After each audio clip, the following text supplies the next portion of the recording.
reste de toi viendra mon secours.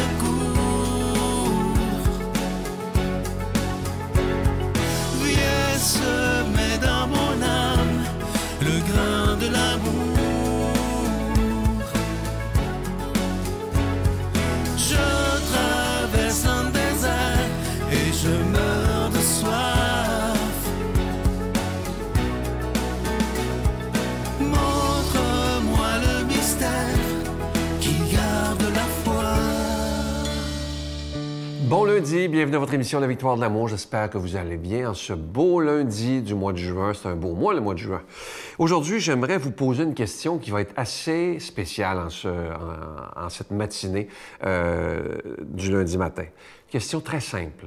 Combien de temps vous reste-t-il à vivre? Et je peux me la poser aussi. C'est une question qu'on se pose rarement, hein, parce qu'on est toujours tellement pressé, on va vite. Non, mais si on prenait le temps de se la poser un matin, il me reste combien de temps à vivre? Et le temps, il peut nous rester 2 jours, il peut rester 2 heures, il peut rester 50 ans, il peut rester 30 ans, on ne le sait pas. Personne ne peut savoir ça.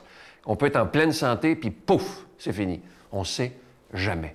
Mais peu importe le temps qui reste, que ce soit quelques jours, quelques semaines, quelques mois, quelques années ou beaucoup d'années, qu'est-ce qu'on va faire de ce temps-là qui nous est prêté? Est-ce qu'on va décider d'être des chialeux, des critiqueux surtout, des fatigants, ou des gens qui disent « Moi, je vais me mordre dans la vie parce que je ne sais pas si je vais être là demain. Je ne sais pas si je serai encore vivant, si je pourrais encore embrasser ceux qui m'entourent. » Alors aujourd'hui, on a 2 choix. Soit qu'on est des ingrats et qu'on n'est pas content de la vie, ou on décide d'être dans la gratitude et de dire « Le temps qui me reste à vivre, je vais le vivre de la façon la plus heureuse possible.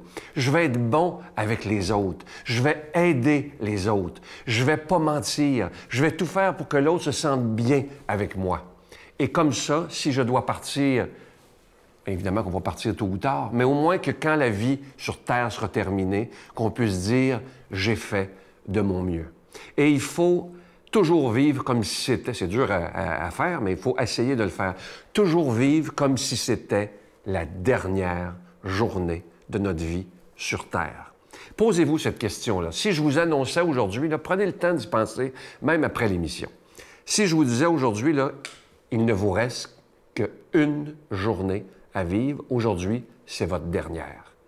Qu'est-ce que vous feriez de votre journée? Pensez-y comme il faut, là. Qui vous téléphoneriez?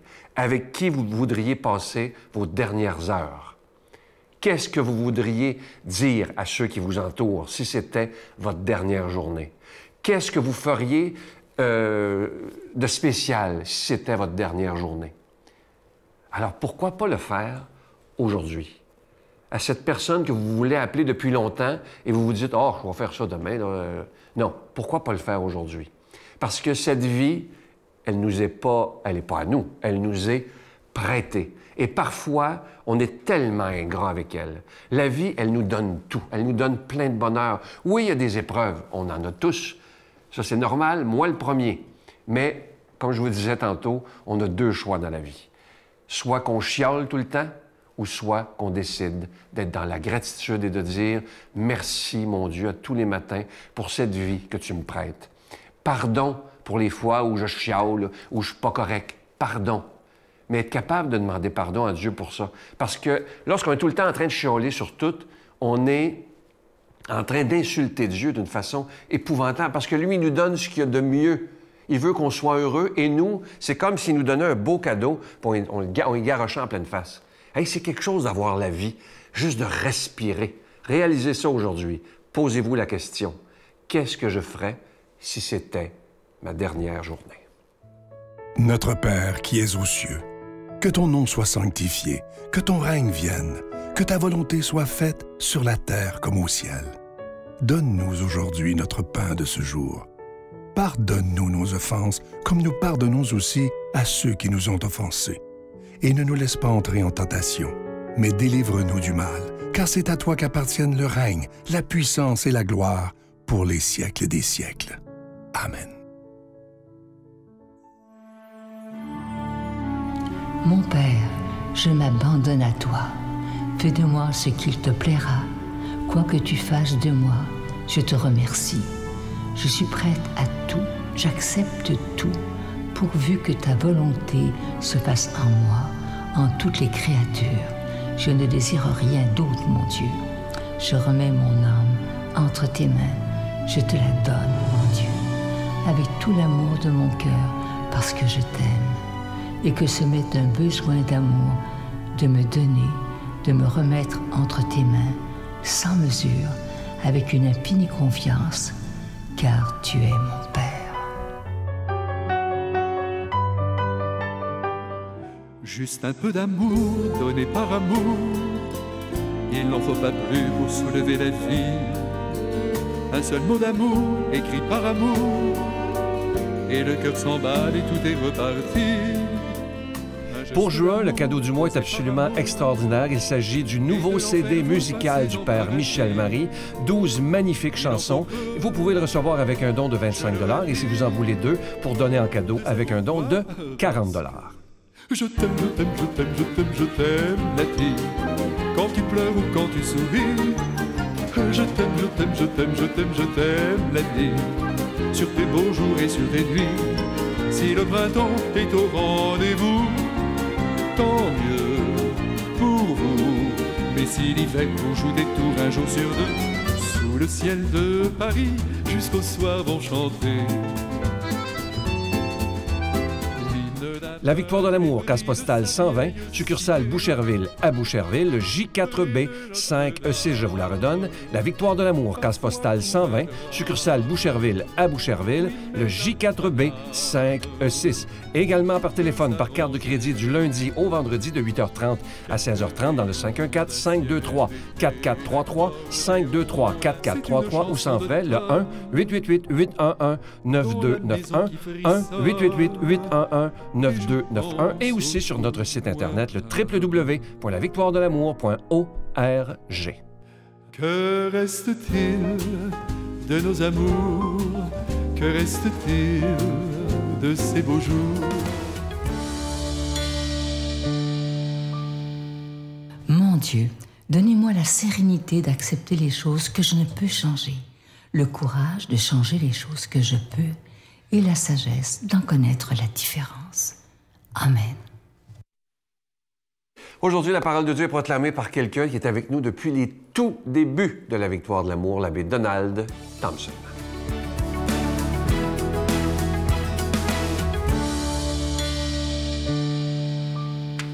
Bon matin.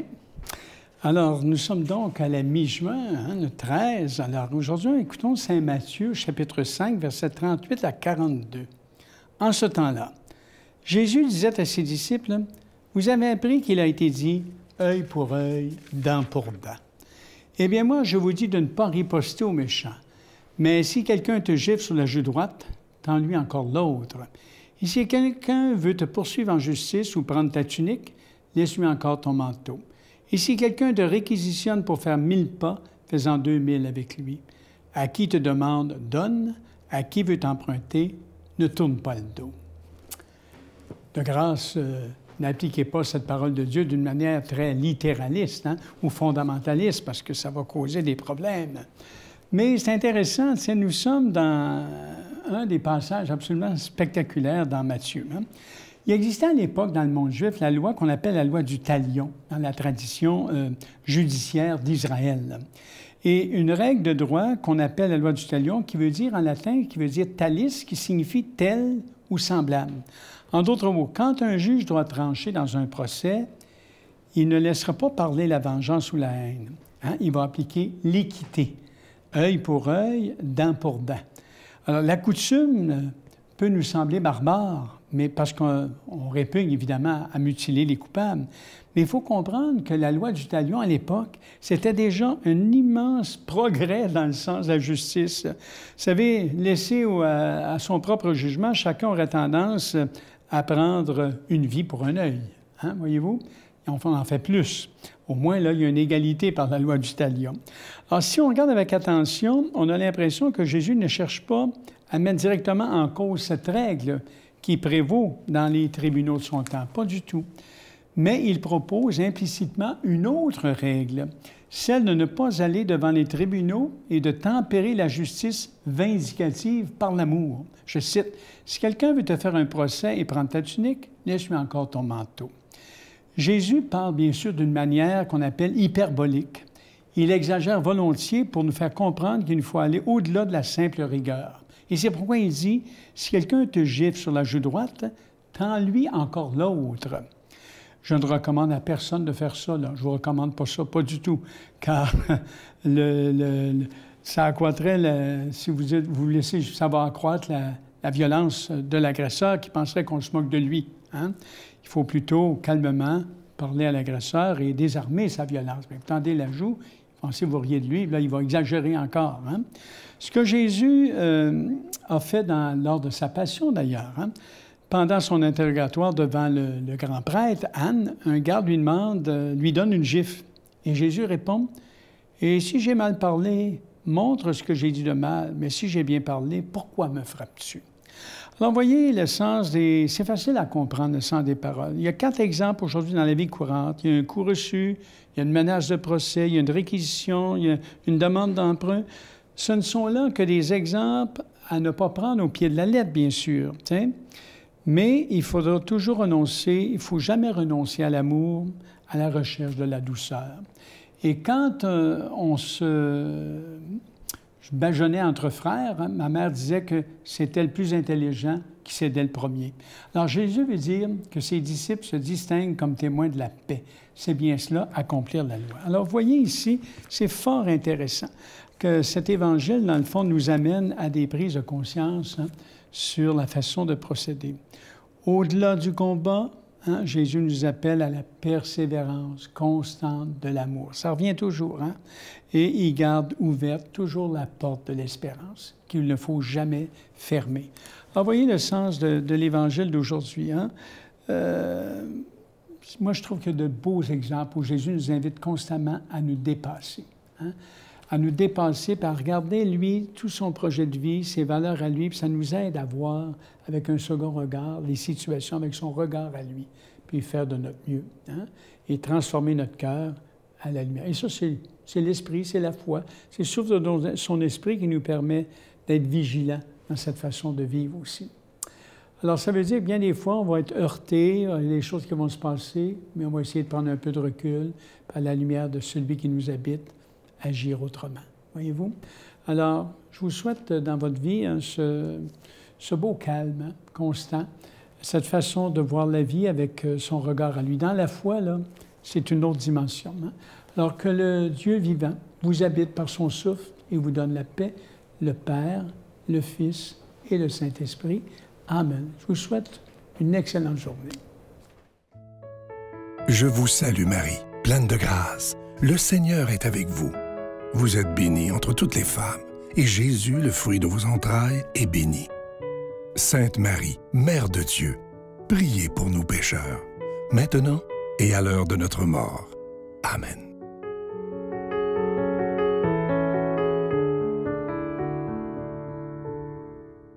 Je vous rappelle ce magnifique cadeau du mois. Vous avez vu hier l'émission spéciale, probablement d'1 heure, avec le bon père Michel Marie. Ça a été des très, très beaux moments. Vous avez entendu ces magnifiques chansons. Alors, je vous rappelle que c'est le cadeau du mois de juin. Vous le recevrez avec un don de 25 $. Et si vous en voulez 2, avec un don de 40 $. Et je vous rappelle aussi qu'à la demande générale, nous avons fait réimprimer le premier livre de Geneviève Côté, qu'on aime tant, qui s'intitule « La puissance de la prière ». Ça a été à votre demande parce qu'on en a manqué assez rapidement. Alors maintenant, on en a encore. Et vous pouvez le commander. Je vous souhaite la plus belle des journées et je vous dis à bientôt. Bye! Moi, des fois, ça marche pas bien, là. J'arrête, j'y parle à voix haute de l'autre bord, tu sais. Puis faites attention, parce que des fois, on peut demander des affaires, puis ça marche. Si mon père pouvait entendre les mots que j'ai à lui dire, si je pouvais lui faire comprendre comment je suis fier de lui. Depuis mon premier jour d'école,